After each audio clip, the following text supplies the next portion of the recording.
Welcome, ladies and gentlemen, to another episode of Hanging Cable South Africa with myself, Keith Witter, and Cliffie Ogle here at Raceday.tv. Thanks for joining us. A very special guest this evening from the California Superbike School.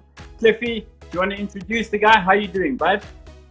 Yeah, Keith, I'm very excited, but I've been saying this for years, but I really believe in the California Superbike School, and I'm so glad we've got our special guest, Appanna Ganapathy, on the show with us today. Not only is he a fast ZX10 Cup racer, but he's the only registered California Superbike instructor in the country. So, yeah, very excited to chat to him. He's ridden all over the world with the school, and now he's instructing one-on-one here in South Africa. So it went away for a while, but I'm so glad that it's back and it's accessible to everyone, because people will go out there and spend hundreds of thousands of rands. I mean, what's the new price on a Ducati V4 exhaust? Like over 100 grand. And I mean, you're still the same rider at the end of the day, But yeah, talking to someone like Appanna, and that we learn to go fast, and it doesn't matter what bike we ride, we take those skills with us. So yeah, today I'm very excited to be in the studio. Awesome. I think that's going to be quite insightful. I know that we've had a training scheduled with him and it didn't happen. So we'll catch up with him and chat about that and his ZX10 Masters season for 2020. Later on in the show, we're also catching up with our permanent visitor, Mr. Rob Ridefast Portman. He's going to be chatting about the E League that they started. They had a race last night that started in Qatar. So watch out for that. And then also catching up with your Motul Moments colouring competition with Jess Latham, Ridefast Raceday and Motul South Africa. Some very good pictures and images coming in. We've had an oil painting come in yesterday, which is quite fantastic. So we'll show that and a new submission from Nigel Brunt. But without further ado, shall we get our California Superbike racer into the studio? Yeah, let's get Appanna in here. Mr. Appanna, how are you, sir? I'm fine, thanks. How are you guys doing? Very excited to be on the show. And I'll be honest, we're really excited to have you here with us today, because I've been talking about this for a long time, and I'm so glad that it's finally back in South Africa and we've got you in the hot seat. So if anyone's got any questions for our viewers in that, fire away, because this man has got all the knowledge on how to go fast, not only on a racetrack, but on the road as well. But Appanna, I don't know if you want to get stuck in. For those of us that don't know you, where did you start riding bikes, go racing? Because you're quite an established ZX10 Cup racer, but where did it all start for you? Geez, I've always been interested in riding motorbikes. When I was born in India, I used to ride around these big road kings and stuff on a farm. It was a bit crazy. It was hard, heavy bikes, road bikes on off-road wasn't the best thing. And then moved around, ended up in SA. When I was in the 90s, I actually wanted to go over to California to do the school. And when my parents went over to the US, I asked them for two things. There were the two Keith Code books, Twist of the Wrist, 1 and 2, and the DVD. And they actually ended up coming here in I think the late 2000s, and I was a bit irritated that I didn't know. And the second time they came over, I booked level 1 and 2, I did them, and after level 1 they approached and asked me if I was keen to try out for a coach. And of course, who wouldn't be? And the next time they came over, they were coming every 6 months. Next time they came over, I had something called the grilling, where you sit and you have Andy Ibbott and, then it was Andy Ibbott and Johnny Haynes, the chief riding coach for the UK and the director. And geez, was that tough. I made it through that. And then the second part was something called a dummy student, where you coach Johnny Haynes on track. And yeah, it was really, really tough. I think I just made it. I think there were about 16 or 17 people who had tried before me. And it was really tough, but super, super exciting. And after that, Andy Abbott took me over to the UK. I did a few schools there, did a few schools in Dubai. did India, did Abu Dhabi, went over to the US. So it's been very, very exciting from a California Superbike School perspective. And Keith Code, I mean, he's the man, he's the god. Well, for me, in terms of coaching and the way you ride a motorcycle. So that's the California Superbike School story. And then from there, where did you decide to go racing and racing the ZX10 Cup? Was it during the whole thing, or did you do, like for me? Because I mean, I'll be honest with you, I was quite a slow track day rider. I did level 1 in 2011, and that changed everything. And all of a sudden, I decided I wanted to become a racer, because from where I started in the beginning of the day to where I ended was night and day. Like I was so much faster, and you could feel it. And that feeling at the end of the day was incredible. And I was just like, now I can become a superbike racer. So were you the same, or were you already dabbling in a bit of racing before you started the California Superbike School? No, I wasn't racing yet. So I was just a track day rider. I did the school. I got faster, but I wasn't that fast. I mean, I went from 207 on the old Kyalami, which I was stuck on for 2 years, moving from 600 to 1,000. And literally after doing the school, coming back 2 weeks later, I did a 201. It was absolutely crazy, and I felt like I was still in control and wasn't going to crash. But that is still, it wasn't fast enough for me. I mean, which rider doesn't want to go faster? And also, I wanted to personally get faster because of the coaching. You get faster students, and you want to be able to keep up with them. So I started, it sounds weird because ZX10 was, at that point, it was 35 years in terms of getting in. And when I turned 35, I was so excited, so I could go and race ZX10 Cup. So the racing was progression to try and get faster. And also, I mean, if you love motorcycles and you start to get faster, you do want to go and race. Guys, I want to interrupt you because you guys know exactly what you're talking about. You know exactly from like how you went from not knowing certain technical aspects of it and like minor changes like dropping seconds within lap time. So for the people out there that don't know, so how many levels do you get within the package, and how long does it normally take if you had to really focus to go from level 1 to level 25 or wherever it stops? Like how long and kind of how frequent would you kind of go back to the track to do training? And is it like scuba diving where you do like a refreshers course is it time based? You know, how do you kind of progress, if that makes sense? So in general, the school has 4 levels. It's level 1 to level 4. Doesn't matter what kind of a rider you are, you start at level 1. Generally, a school day is 1 level on 1 day. And there's a lot of information that you get at each level. So the only reason we kind of did level 1 and 2 when they started here was because of the time limit. I mean, doing level 1, 2, 3, and 4 at the same time wouldn't really make much sense. Level 1,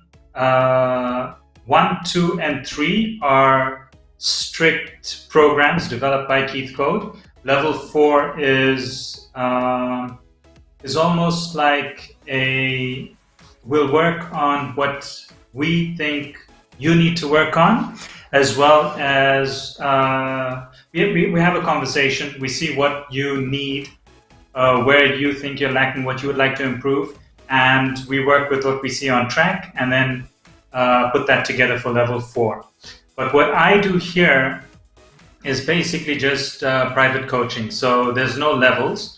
We go out, I have a little program that I do, I chat to you before we start, see what your goals are, see what you think your problem areas are, where you think you have difficulties, where you find it easier, and then ride with you on the track. Based on that, I use my knowledge of coaching in terms of all the drills we have, and then we go practice a specific drill to improve something on track for you.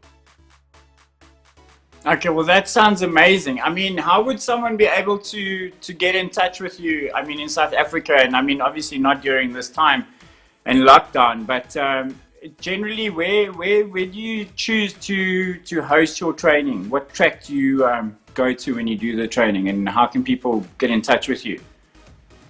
So I generally coach with track days. So that's Dave and Arno. They're the guys that bring California Superbike School into the country, and I'm actually not allowed to help in any other track day.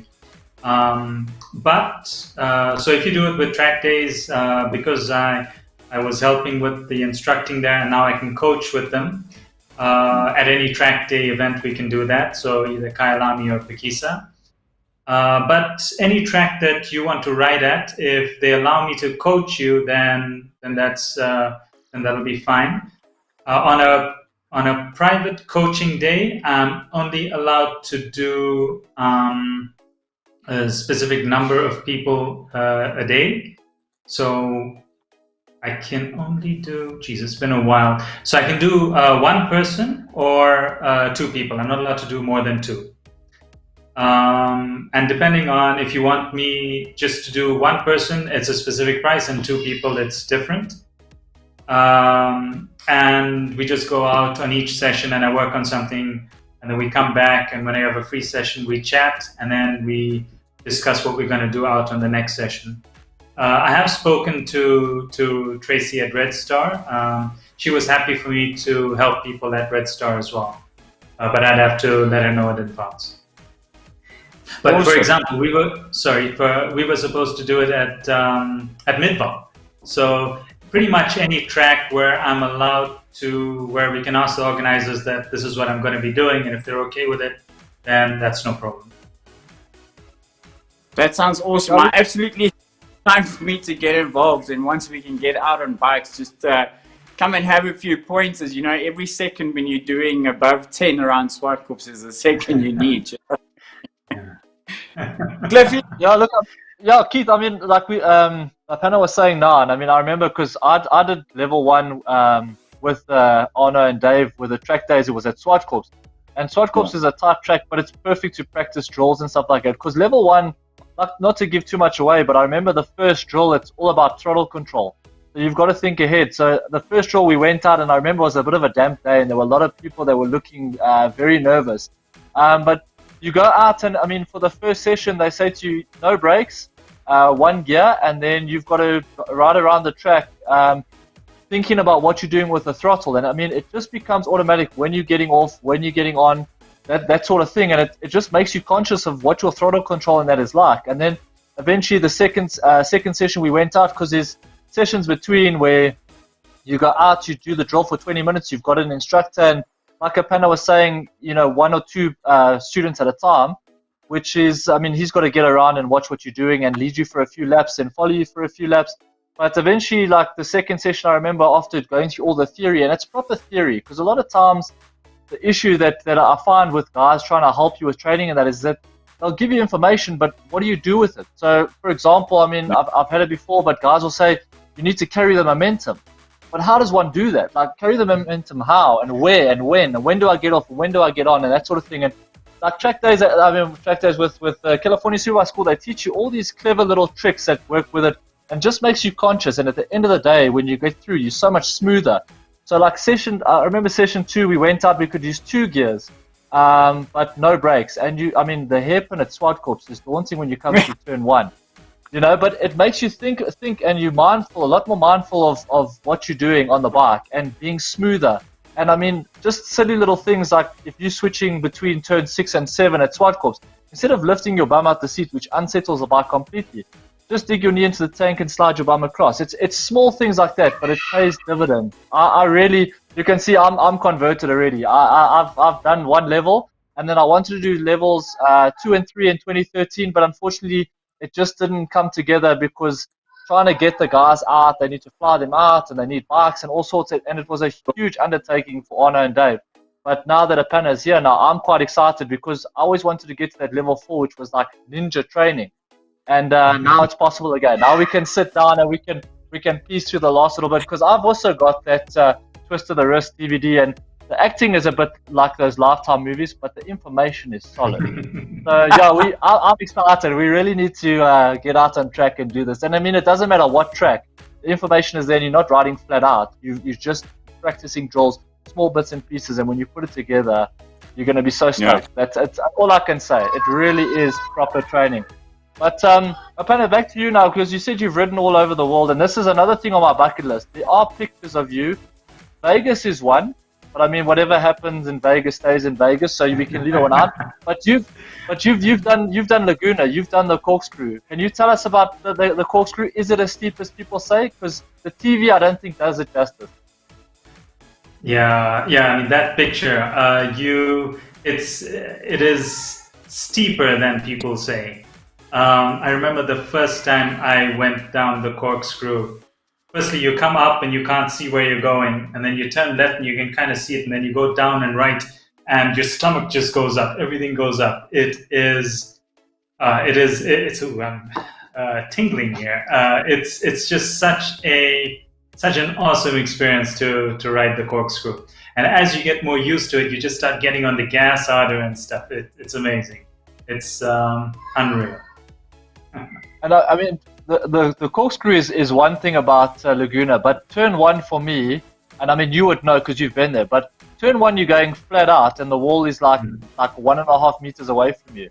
That track is just something else. I mean, is there any track you've ridden around the world that comes close to that? And do you like the circuit? Because I mean, a lot of people, they'll talk about circuits and say, yeah, it's awesome because of the corkscrew, but is it a track that you feel that you would enjoy racing on? Yeah, I think so. It's a lot of the tracks in the US have a lot of elevation changes, and that is very, very exciting. So it isn't just Laguna. The last time I went over 2 years ago in 2018, that was when I was at Laguna. I did Vegas, I did Thunderhill, and Thunderhill has elevation changes that's really nice. So that's one thing I think we really lack in South Africa. The tracks are pretty flat. Yeah. Even Kyalami, it doesn't have the elevation change. It's just going up to West Bank and then coming down the mine shaft.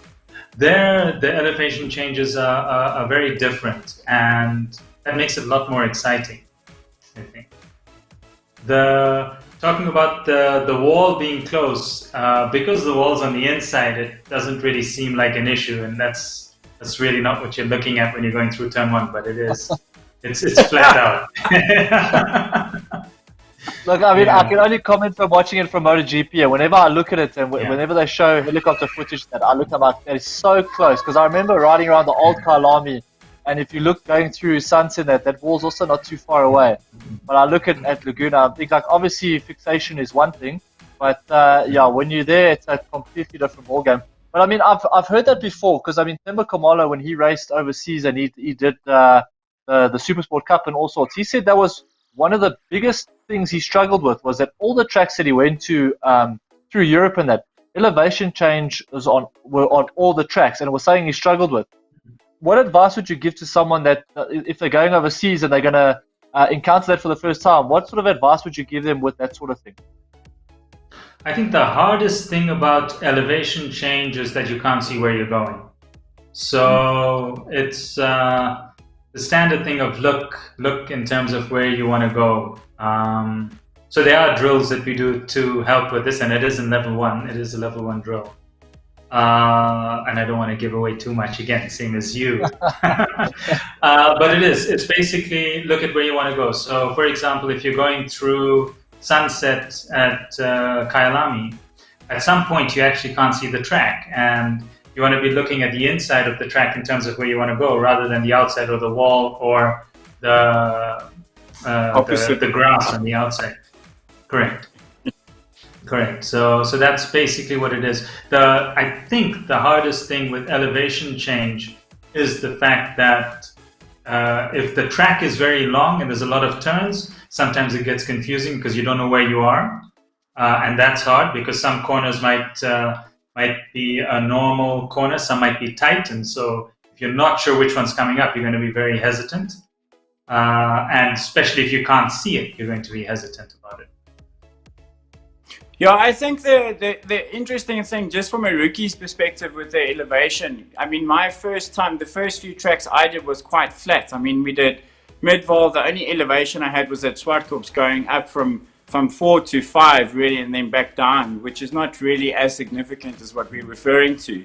But the big problem that I had at some sectors with Pikisa, when you're going up at the back, the second last turn, it's like you can't see anything. And from a rookie's perspective, where people don't race often, it becomes quite daunting when you don't know where you're going, but you know you're going to have to turn at some point, especially you have to brake later to bank it in a bit more and straighten up quicker. But like, it's quite daunting. In terms of mental glitches, Appanna, with people that are new to the sport, or mental barriers rather, as opposed to glitches, the barriers that you guys point out that are, once you break, it seems quite simple, like getting your knee down or looking into the corner and following head, getting through those mental barriers. What do you guys see or identify as the most frequently done kind of mistakes from new riders in those situations? Are they just too scared, or how do you get them to be from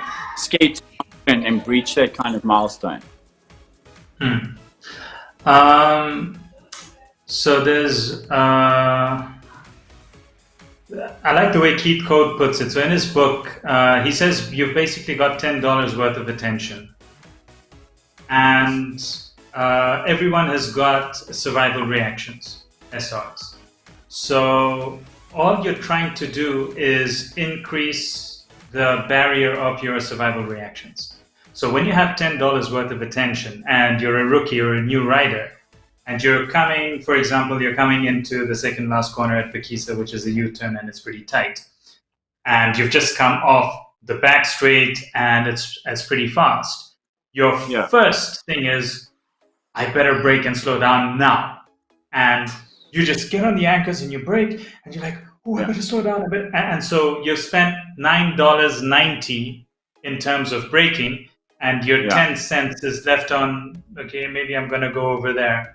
And as you reduce that, and for example, if you start looking into the corner, you might only spend $5 on the braking, and you've got $5 worth of attention left for everything else. So survival reactions is the number one thing that you're looking at. I mean, as humans, we just built to survive. So whatever your brain tells you need to do to survive, you will do. If it means holding onto the bars as tight as you can, that's what you're going to do, because you feel comfortable because you're holding on to something. Absolutely. Whereas if you start relaxing, it actually starts getting easier. But for you to break through that, you'll have to go a bit slower and practice it and see, oh yeah, this does feel better. It's quite funny how you describe it, because what you described exactly happened to me. I think it was in qualifying the Saturday morning last year in the Bridgestone Challenge. I was in front of Uncle Francois, and we were going through that, and I did a double apex on the third, and that kind of big sweeping long corner coming off the back straight. And I literally came out that third last corner, and I just saw the second line, and it was just and I just slammed on the front brakes, and I was literally on the front wheel until I saw the gravel and just let it go and went off track, but luckily not on the front wheel. But that's a scary thing, and it happens so fast that, you know, that becomes quite dangerous if you do not know your way around the track and pay attention to these little things of just establishing where you are first before you start applying more speed. I think that's a big rookie mistake a lot of us, you know, newcomers do in the sport. We get very confident very quickly, but as soon as we go to a new track, you put in 2 good sessions, you feel kind of comfortable, and you put in a hot lap, but for a split second you kind of forget where you are, and it's almost, you know, all or nothing, going home or putting it down the track. It's quite a thing.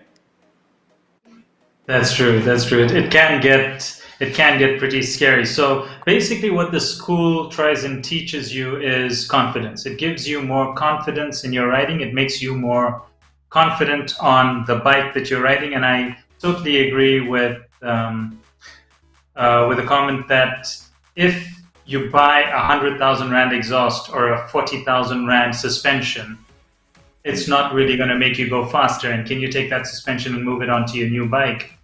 If you do a course that teaches you skills, I guess it's about anything in life.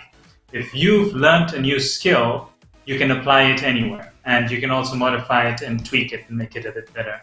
Because for me personally, it's taken me a long time to start understanding suspension properly. And when I started with the school and started coaching, I did not know suspension that was. I was nowhere close to being a suspension, not expert, because I'm not an expert, but even a guy who knows suspension. Because that's as Arno puts it, it's a black art on its own. And there are people out there that are really good at suspension. So you go and ask them for help. If you can give them feedback, then that helps with your setup. And I guess that's kind of a race thing. And I think one of the most common mistakes that, I wouldn't say beginners, but riders that have been riding do is, if I get Öhlins, I'm going to go faster. Look at that guy. He's got Öhlins and he's so fast.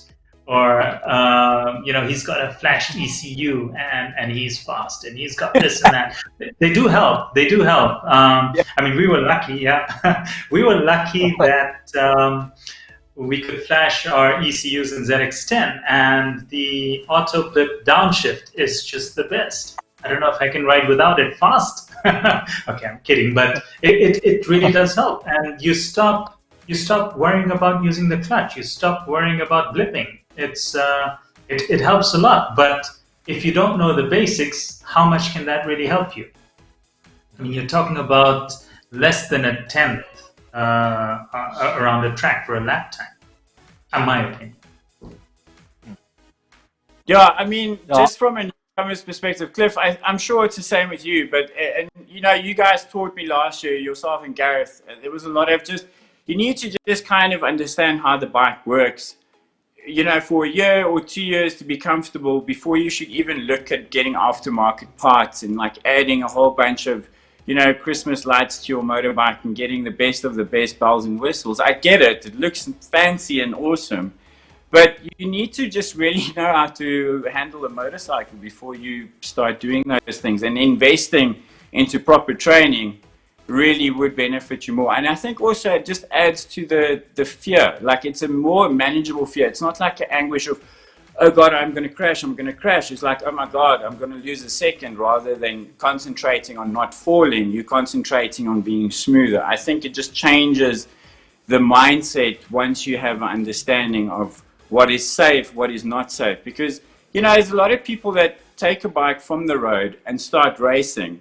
And I am proof of that in terms of just pitching up and pretending to know stuff, but it's all incorrect. You really need to unlearn a lot of things and styles, or take parts of your style of riding for being fast on a racetrack. So I think this is definitely something I need to do, and also get our rookies involved to do before they get on an actual racing bike. Cliff, I think you'll agree.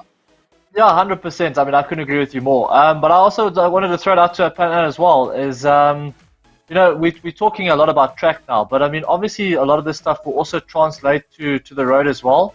I mean, I don't know, Appanna, if you want to throw out a quick selling pitch here, but for guys riding on the road, this stuff also translates across. And I mean, guys riding Harleys and GS 1200s and those sort of things can also benefit for this stuff. And if someone came to you and said, I'm not really a track rider, where do you think he'd benefit most in his riding on the road?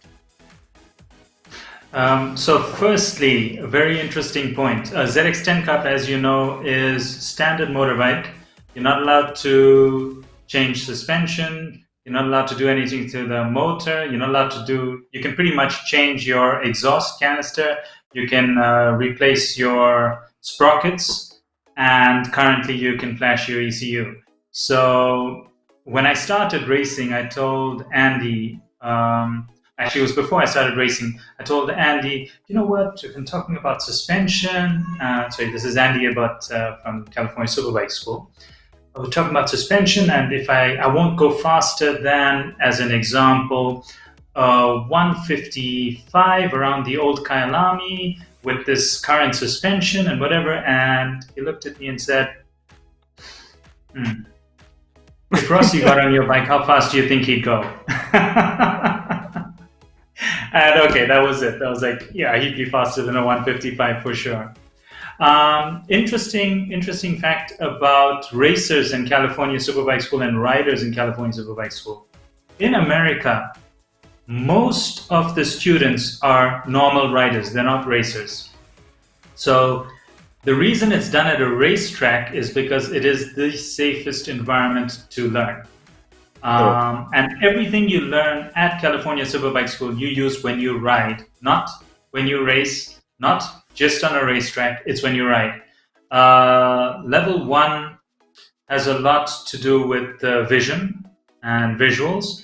Level 2 has some techniques, and level 3 has different techniques involved in them as well. I mean, the first thing we do, and I remember doing this with Keith when we were at the Swartkorps Raceday, was just sitting on a bike. And how do you sit on a bike? Where should you be? Where should your body be? And there's something, when we first start, it's called the steering drill. And the steering drill basically teaches you how to steer the motorcycle. I mean, a lot of people, and funny enough, Andy Abbott did write a book. He wrote a book called Performance Riding Techniques. So I've got it on my shelf there. And in that, he also explains that he went and interviewed all these MotoGP riders. And one of the questions was, how do you steer the bike? And one of the riders said, well, I just put my shoulder in. And he goes, well, what if you want to turn it some more? He says, well, I just put my shoulder in some more. And so it makes sense, right? So the whole thing about counter steering is it is really, really weird if you have not tried it. But the fact is, you cannot go around a corner without counter steering, and you're doing it. Because if you didn't, you would be going the wrong way. And there's something in the US, Keith Code has developed some pretty cool machinery, and one of them is called the No BS bike, which is it's the no body steer bike. And it is the weirdest thing because it's got two sets of handlebars. So one at the bottom steers the bike and it's got the throttle. And then there's another one that is fixed onto the frame and doesn't move. And it's also got a throttle.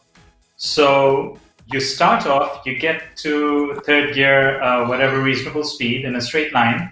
Then you take your hands off the bars that move and put it onto the bars that don't.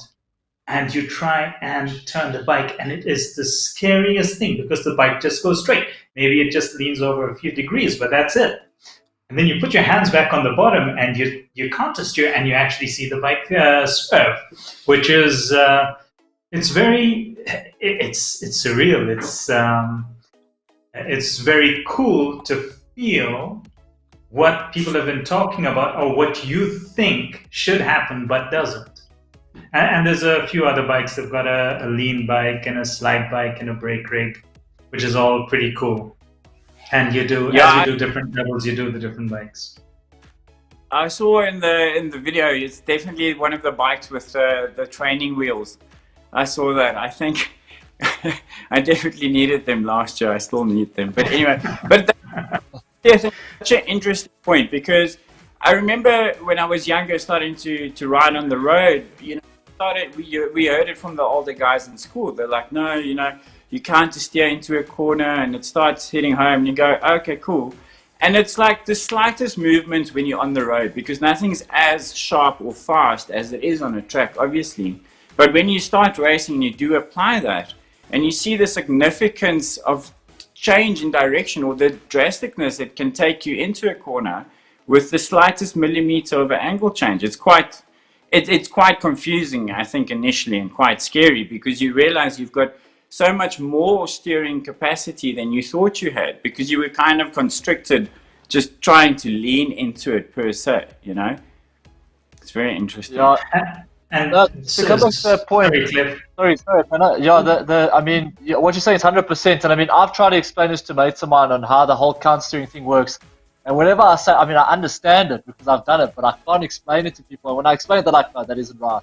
But it comes down to as well with that no BS bike, and I mean, it comes down to a video, but a lot of guys will tell you need to weight the pegs. And even that has such a small impact on the bike. It's not how you steer a bike, but those are things, once you see it and you've tried it and you've gone through the drill stuff like that, all of a sudden it starts to make sense and you stop focusing your attention on things that don't really add much value to your riding.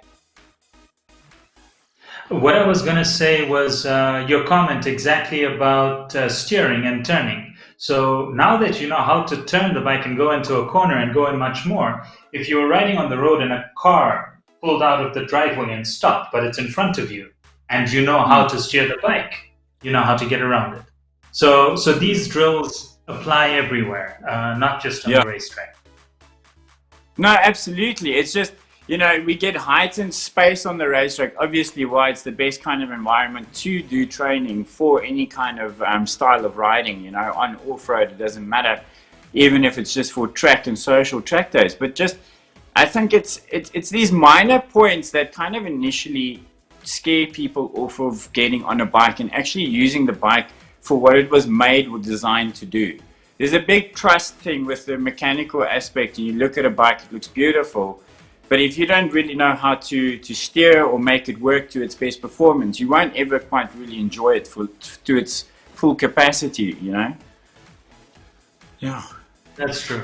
Yeah, it really comes down to smooth is fast for me, like, to be honest with you, and that's exactly what it is. I mean, I remember that day, it's the smile on my face and on my helmet was something else. I actually, my jawbone was sore, but smooth is definitely faster, and it sort of teaches you that. And Appanna, I wanted to throw you in the spot there, or put you on the spot. And I mean, there's been a lot of well-known, distinguished racers that have come through that school. I know at the moment now, unfortunately, the Moto2 season has been cut short with only that one race, but Joe Roberts was the golden boy of Keith Code. I mean, he's in the DVDs and all sorts, and he was a youngster. I mean, I didn't think he was 10 years old. But there's been a lot of Superbike MotoGP races that have come through. Can you give us a few there just to close the deal? Geez, I can't really remember. I know a lot of guys have done the school. I remember I asked Dylan Coate this the last time because I wanted to get it right, and then we actually had names of celebrities rather than MotoGP riders. Like Keanu Reeves has done it, and but Joe Roberts has. And when they go to India, India is such a beautiful place to coach. When they go to India, they used to take a celebrity rider, and I mean, Leon Camier has been there, and Joe Roberts. I mean, I met Joe Roberts when he was probably 13 years old, and we went to India, and he was riding around, with the Indian national champion. And what was interesting was we do some videos as well, and I mean, this Indian guy was really, really fast. So Joe and him were both riding 600s, and it was the most beautiful thing to watch. And Joe had a camera on his bike, and he was videoing him and stuff, and it was just beautiful. So there are people like Joe Roberts. There's a lot of American racers that have done the school. I think Thomas Luthier is probably one as well that's also done it. And then is it not James Toslin and Ben Spies that have also gone through the school? They might have. I'm not 100% sure, but Tom Luthier was actually coached to Moto3 World Championship with Andy Ibbott.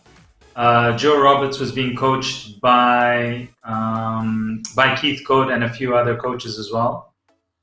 So these guys are, I mean, it works. It really does work. Yeah. And I did speak to Keith Code about it, and he likes the racing part, but he also likes making sure that the course and the coaching is for normal riders. Because if you look at the number of people that race and the number of people that just ride bikes, the number of people that ride bikes is really, really large. And the stuff that he does is so well put together. Let me give you an example. So as coaches, we have different levels of coaches as well. So you start off with no stars and you can go up to a 4-star coach. I think there must be 6 or 8 4-star coaches in the world. There aren't many. Keith Code is obviously one of them, Dylan Code, and a few others. I'm a 1-star coach. Specific reason is because you need to do a lot of track time with them to get it done. So my manual right now is, I think it's between 200 and 300 pages. So it's not that I just come there and, okay, let me decide what I'm going to do. We have exams that we do with Keith, with Johnny, who's the deputy worldwide chief riding coach. So we're doing homework. We're always doing assessments. We do Skype sessions to go through the stuff, and you have to get through all of this to pass. We do, believe it or not, we do stuff called audio. So when we're debriefing the students, we record it, they listen to it, they check if it's right, it's wrong. When I went over there 2 years ago, because I hadn't been for a bit, Johnny was actually shadowing me. He would stand next to me and watch me interact with the students, and then pull me aside and say, okay, this was good, this wasn't good, or how to do it better, or you missed that, or this was great, whatever. So there's a lot of training that goes into it. And being a coach is really glamorous, sounds awesome, and it is. You ride all over the world. I would have never ridden at these racetracks if it wasn't for that. In the US, we ride the BMW 1000 RRs, and they're set up so nicely. But our day starts really early. I mean, we get up at probably 5 o'clock in the morning. We get to the track. If we haven't already set up, we set up generally the day before or from the morning of the day before.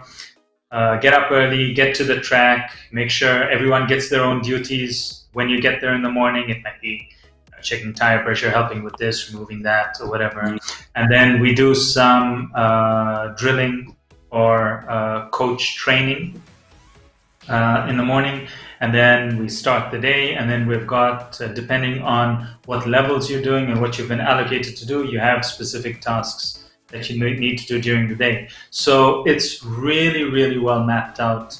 And I mean, Keith has a lot of patents in the US, and he does so much research, and we're always testing that, or he's always testing that. And that's why this, I feel, it's not just like you said, you know what, you want to go faster, you just need to brake later. Brake later, accelerate earlier.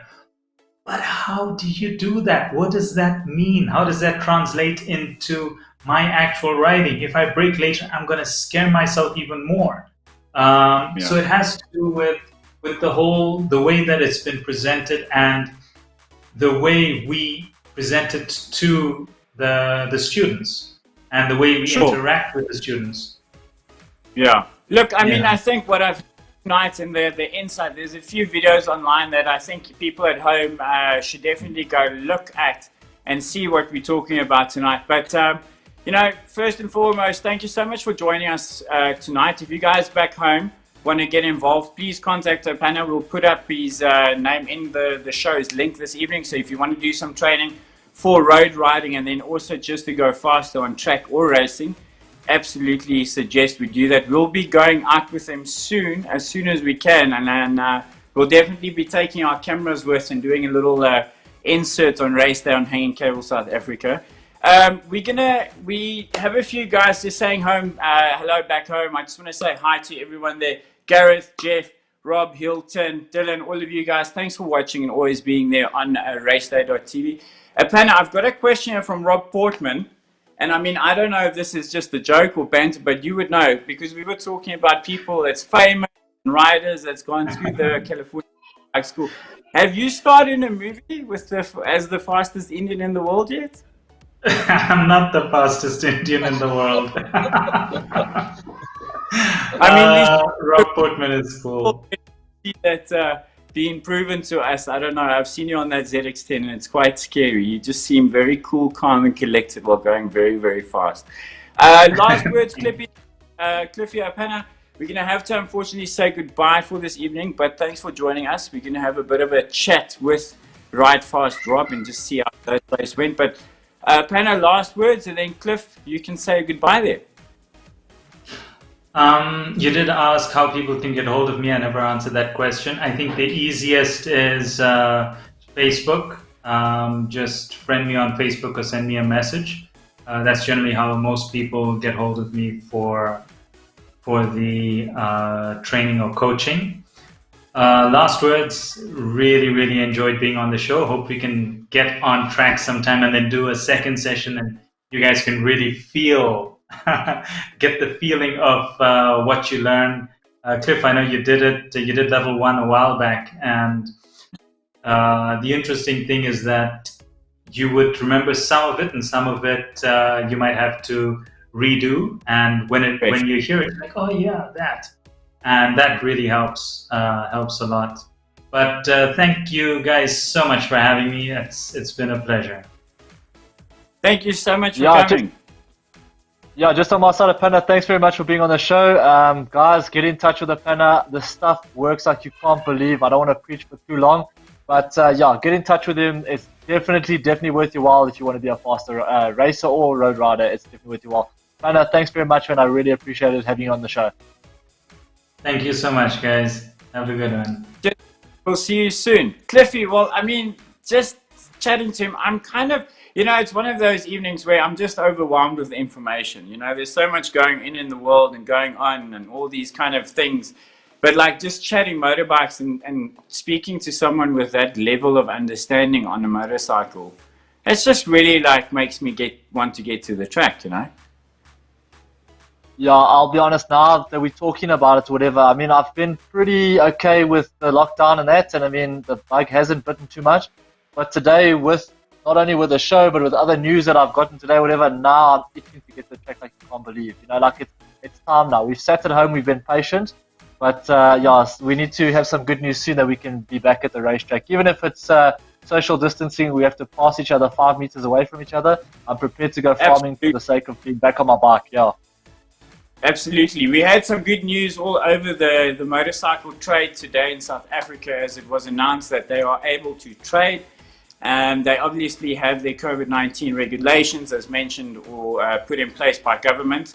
So it's by appointments only, and I think you should phone the respective garages and institutions where you do bike servicing or have track setup and all of that kind of thing, because the guys are back in business. And I was lucky enough to spend an afternoon with the guys from IMI and see the Aprilius in my face. That was a wonderful afternoon. That was a good surprise to get that phone call from Sean and them this morning. Thanks very much. But I mean, should we get Rob in the show and see how it went with his first round? They did it guitar at the Ridefast E League. Mr. Portman, how are you, sir? Welcome to the show. Yeah, I'm good, and you guys, man. Yeah, thanks for having me again. And that's always good to hear from Appanna. Just adding to Appanna, I think what people don't realize is, sometimes we as, ex-professional racers or whatever get asked, can't you come do some one-on-one track riding with me and that? And, and I think Cliffie hit it spot on when he said, we can do that, but, what we know and what we want to do doesn't always appeal to that general rider. What Appanna has done, he studied that art. So he can appeal to the wider spectrum of rider. For me to do training with a D group, Red Star rider or something, or Pikisa rider, it's really hard because, even when I test motorbikes, I can say it's the greatest thing ever. I steered it in here and this and this. It doesn't appeal to the general guys. So those general riders that are looking to go fast and progressively and learn the skill, Appanna and what they do is just top notch. So yeah, I loved listening to what Appanna had to say, and to me, he is the fastest Indian in the world. That's good. So, I mean, just while we're in the Middle East, on that side of the east of the world, you guys did your first opening evening last night with the round 1 of the E Ridefast League. How did that go, and how was the first response? I mean, it's still early days, I gather. Yeah, it's brilliant. You know, when Donovan Flugel contacted me to head up this whole operation, I was like, okay, cool, you guys go have fun. I didn't really know any much about it. I don't have a mission. I don't do anything like that. So, okay, you guys, boys, go have fun, whatever. And it's actually phenomenal. I mean, the racing, I took part in it last night. My brother did round 1 at Qatar, and then I did round 2. So me and my brother the same spot. And let me tell you, it's more nerve-wracking than actually doing a physical race. My brother was shaking, cursing, shouting at the TV, swearing at my mom, swearing at the dogs, like wanting to throw the control. Then you get closed again. It really is just a bunch of fun with some really cool guys. So the PlayStation platform, which me and my part of, we had Brandon Hout, top national racer from Cape Town. We had Dino Iotso, top Supersport rider and World Supersport 300 rider. We had Ivan Talaga, former national Supersport rider. So it was a real mix of fast guys. And you'll see on my page and the Ridefast page, I posted the YouTube link to the actual racing on. I mean, I didn't even know you could do that. And Donovan Flugel was directing it, giving us penalties, giving us warnings. I mean, it's phenomenal. Blaze Baker, the national Supersport champion, he's posted his link to their Xbox racing series on his page. So I was blown away. I really was. And yeah, Qatar and Thailand in the bank. There were some dirty moves pulled. I won't lie. Brandon Hout, you took me out in Thailand while I was in second place. But yeah, it really is good fun. You do get hot under the collar, and you do, get all traded and stuff. But then when you sit down and you think it's just a game, you actually end up having a lot of fun. It's a good competitive arena, and you can crash without getting seriously hurt, which is nice. Although I cut my middle finger, because I threw the remote. I got crossed. You see, it's going to start becoming a contact sport on, because there's going to be remote controls flying through windows, that kind of thing. Definitely. Yeah, what worries me is when lockdown's over and then the guys can finally see each other face to face. Because the thing is, it's only round 1 and round 2 now. But when we get to the closing rounds and it gets serious, when there's vital points up for grabs, I think that's when it's going to get serious, and Half Our Corp's going to be selling a lot more TVs and remotes, because I think it's going to go pear-shaped. Yeah, definitely. We got the WhatsApp group and everyone says, hey, sorry, I'm still Uncle Rob, like Chase Holscher. Hey, sorry, Uncle Rob, and then he took you out. Yo, my bad, that's fine. You're 100 k's away from me. But when I see you next time, no, but it's a good jaw. I promise you, it really is such a good jaw, and a good way to keep ourselves entertained during lockdown. So we got a lot of other riders coming. We've got young Caden Robert that's going to join us.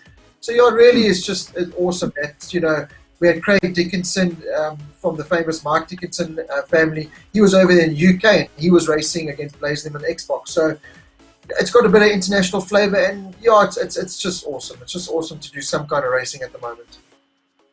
Yeah, that's awesome. I actually wanted to touch to you because, I mean, it's a good initiative, and it's good to have that in times like this.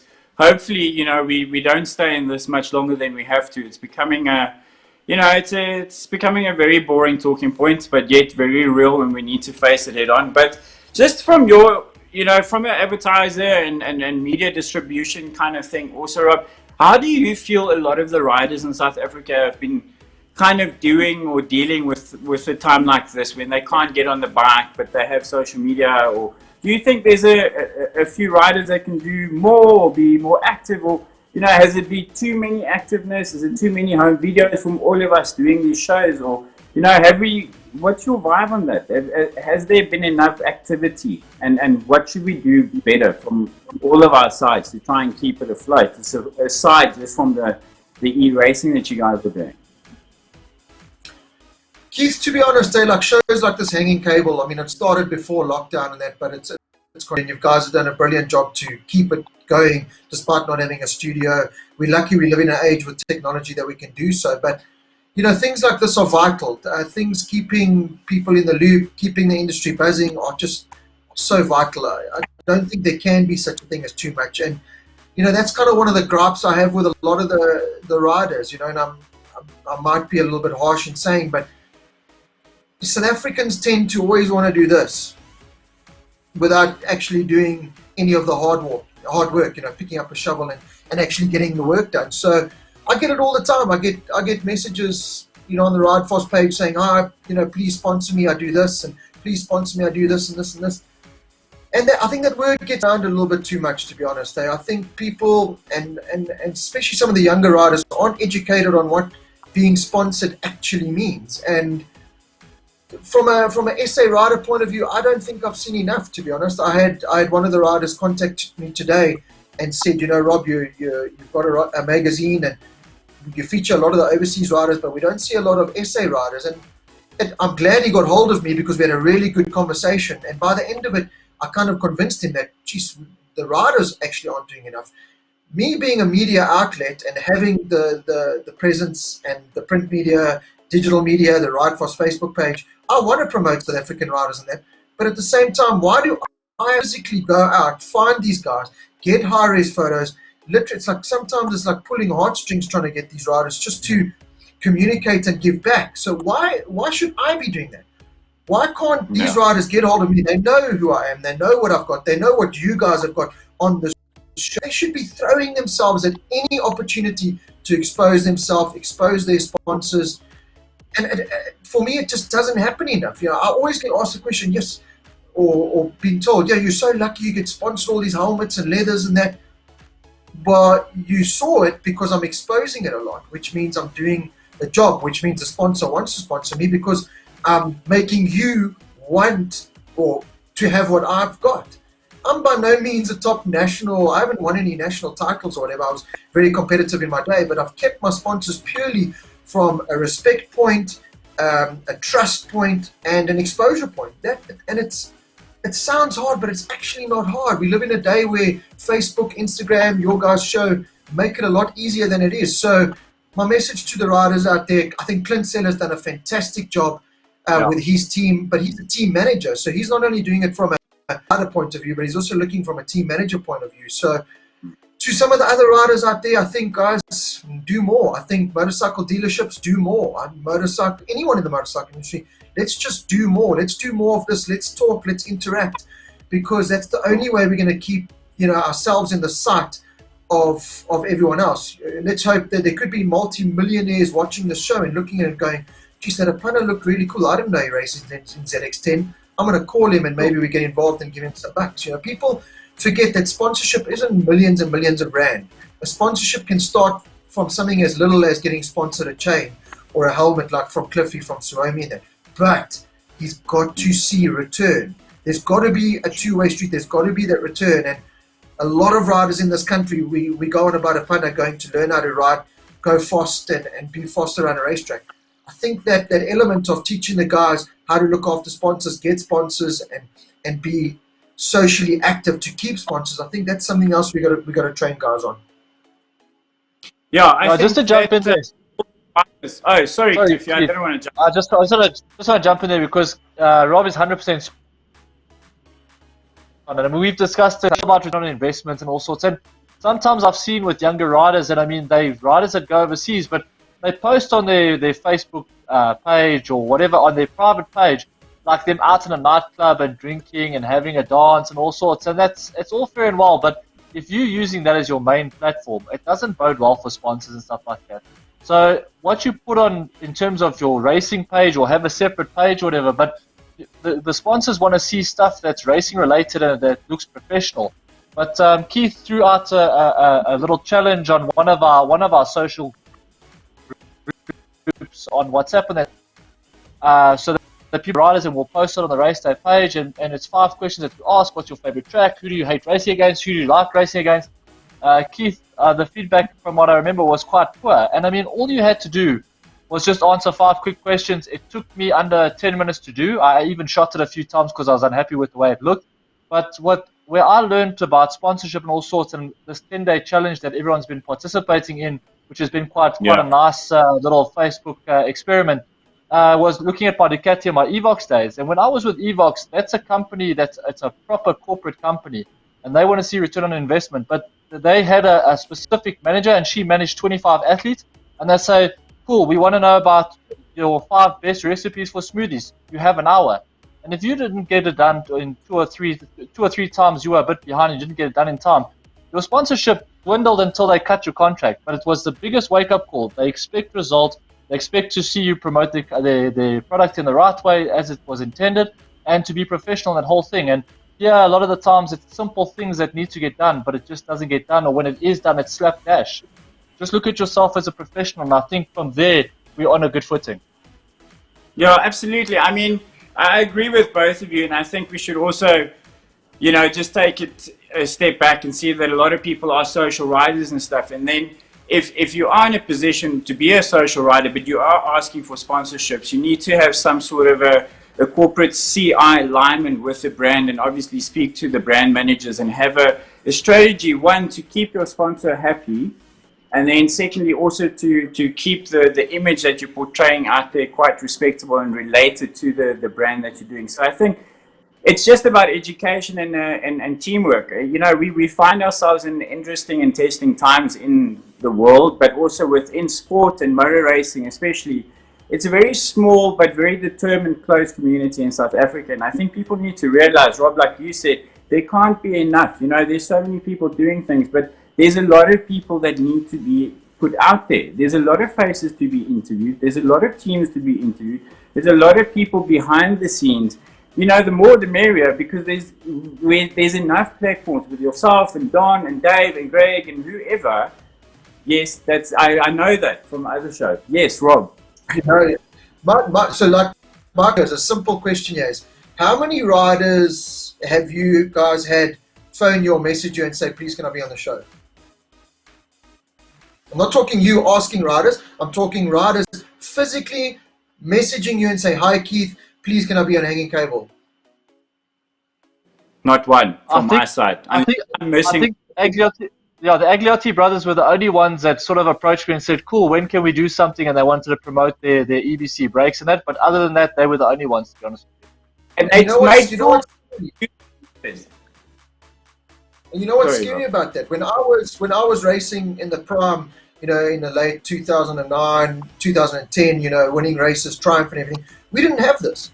I would get asked to go to a school somewhere in Nelspruit, set up the van with a race bike and watch a rugby game and just be there to sign posters and that. And you took those opportunities with both hands because it was coverage. It was a way for me to give back to my sponsors. We didn't have these kind of platforms, and it amazes me that that some of the riders aren't taking advantage of this platform. I don't know. Like I say, in this kind of time, it's kind of shown who are the strong and who are the weak. And like, I must commend Clint Seller for doing what he's doing. But he kind of comes from that old school in my time where, you take everything and you hold on to it with two hands because you are so grateful and so thankful for having that you don't want to let go. I think these days, I've seen it, where a kid gets sponsored this, not even 2 weeks later, he makes a mistake of putting on a hoodie with the opposition brand on it. He doesn't even know it. And like Clifford said, he goes and posts it on social media.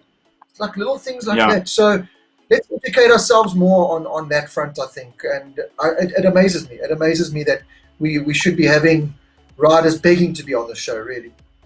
Cool.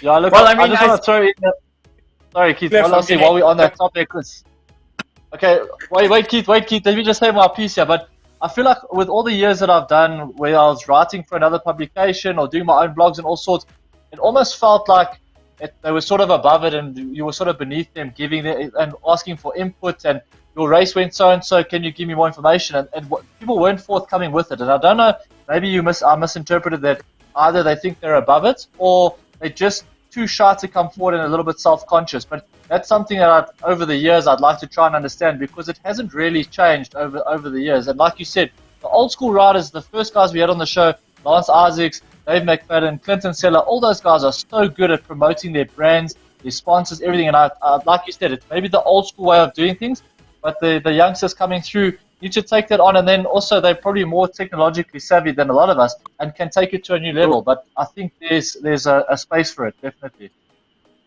Look, Keith, you climbed straight into this industry. Sorry, just quickly. You climbed straight into this industry. You got hold of me. You often message me and say, Rob, can I send you an article on the Bridgestone Challenge, one of the bikes? And we put it in. It takes a lot to just make that contact, and it'll happen. I've never once said to you no or whatever. But I can't go chasing you and doing, you know what I mean? People know I've got the platform. You knew I had the platform, and you took advantage of it, and we worked a great partnership, and look what we have. It's not that hard to do it. Yeah, look, I mean, that's a nice thing, but it is, and I think, you know, pointing that out is quite an interesting thing because because we are in media, it's easy to just relate and go, oh, listen, do you need something? Because we operate in that world. So I think moving forward, Cliff, we need to have some sort of a segment on Raceday on Hanging Cable and, you know, just kind of do like a tip of the week just to try and keep people informed and educate them how to keep the corporate side that essentially funds the sport or can potentially get involved. It just helps the organizers on a bigger scale. We need to work as a group, I think, you know, and like you said, make use of these platforms. You know, if it's free, you got to use it. Guys, we're here, so we want to hear from you. We're going to have to cut the show almost, so I'm going to let you guys say a last thing, Cliffy, but then we're going to have to say goodbye to Rob. Okay, yeah, I just want to jump in. Maybe it's something we should discuss off air, though, and maybe we should set up some sort of workshop and get youngsters in. And I mean, we've all got different backgrounds in media, and maybe it's something we can relate to kids going forward, just to get the wheels in motion on that side. But maybe that's something we should look at, to be honest. 100%. Rob seems happy with that. Rob, last words from you, young man? Yeah, just keep up the good work. Thanks, Keith. Thanks, Clifford. Thanks, Hell's Kitchen. Thanks, Raceday TV. Thanks, everyone. Bike industry's trading again. Let's obey by the rules, but let's buy bikes and ride them. There's no better time. And let's hopefully be out on track soon. Thanks, guys. Thanks, Rob. We'll catch you definitely next week, and we'll catch you at round 2 for the Ridefast E League, where they. Where's your second round going to be, Rob? The next races are at Cota and Termas in Argentina. And that's next week, Monday, if I've got it right.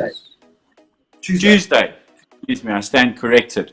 Awesome. Another thing that we've been running on Ridefast Magazine and Raceday with Jeff Latham has been the Motul Moments colouring competition. I don't know if you guys have seen some of the entries, but they're looking fantastic, and I think it's definitely going to make for an interesting selection. We also received one yesterday that we don't have here, but we'll post it today. It was an oil painting. Yeah, I need to just get that information. We'll post it definitely. But as you guys can see, 5,000 Rands worth of Motul products up for grabs, cleaning and engine oils for your bike or your car, depending on what you select. We'll entries close the 15th of May at midnight, and we'll announce a winner shortly after that, powered by Motul. And thank you so much for Motul South Africa for supporting us with that, and Jeff for your beautiful pictures that you turned into drawing with all of the entries so far. Use these last couple of days, get your entries in. Cliff, I believe that you have something. I went to Aprilia today and I was told something, but I'm not allowed to say or so. I don't know. What's your future like with racing this year, friend? Yeah, so Keith, this is the longest I've gone in the last 15 years without having a bike in my garage since I got rid of my ZX10. But yeah, there's some news, and I've sent a little sneak preview of what's to come in the next couple of days. But I want to put and Henk can show it. But yeah, coming soon. I've put Sean Powell through his paces and given him a couple of headaches, and I'm sure he fluked me a lot in the last few weeks. But we've put a deal together, and yeah, when I line up on the Bridgestone grid in the next couple of weeks or months, whatever, I'll be on a new machine that I think I can go fast on. So yeah, I'd just like to compliment Sean Powell for his unbelievable service through IMI. But I'm now a new proud owner of another Italian machine, which I can't wait to get riding on. So yeah, in the next couple of weeks we'll have the post with me unveiling the bike in the showroom. But yeah, I can't wait to go racing now. We've had Appanna on the show that got me all excited about riding, and now I've got a new bike as well. So if there's anyone that's dying to go riding, it's this guy here with 2 thumbs right now. I've seen that bike today, and I can tell you it's a very beautiful piece of machinery, and I can't wait to see it on track. I'm definitely going to be racing in Aprilia in the coming future. We're not sure when yet, but we'll make that happen. I think the Catch-22 Dead Rabbit Racing team will definitely be sporting Aprilia colours moving forward. I just want to wrap up the show. Thank you so much for joining us on Raceday.tv and Hanging Cable South Africa. Thank you so much, Hell's Kitchen, for your support. Ink Monkey, Batswaya, awesome director Fritz, Henk, a lovely guest, Appanna. Thank you so much for joining us on the show, and then obviously my co-presenter, Cliffie. Thank you all for being here. Appanna, I don't know if you want to just say goodbye. We'll see you soon. We'll back to it. Thank you so much. Looking forward to it. I think I learned quite a lot there from Uncle Rob. And it's interesting because it is stuff that I didn't think about. So thanks for that. Thank you, Raceday TV. Thank you, Hell's Kitchen. Thank you, guys. And thank, obviously, the viewers for watching. Yes. Cliffie, we'll see you next week, my bud. You must enjoy your working week, and I hope everyone out there stays safe and that things kind of return to a normal state of affairs as soon as, you know, our president tells us it's going to do. Yeah, apparently there's an announcement soon, but now I can be all tongue-in-cheek because I've soon to have a new bike. But yeah, life is too short to ride boring motorcycles, and I'll see you guys next week. Awesome, guys. Thank you so much to all our viewers out there and all the comments and entries. Thank you so much for watching Hanging Cable with myself and Cliff. We'll see you guys next week, Wednesday, 6 o'clock. Same time, same place. Stay safe and stay fast. We'll see you guys next week. See ya.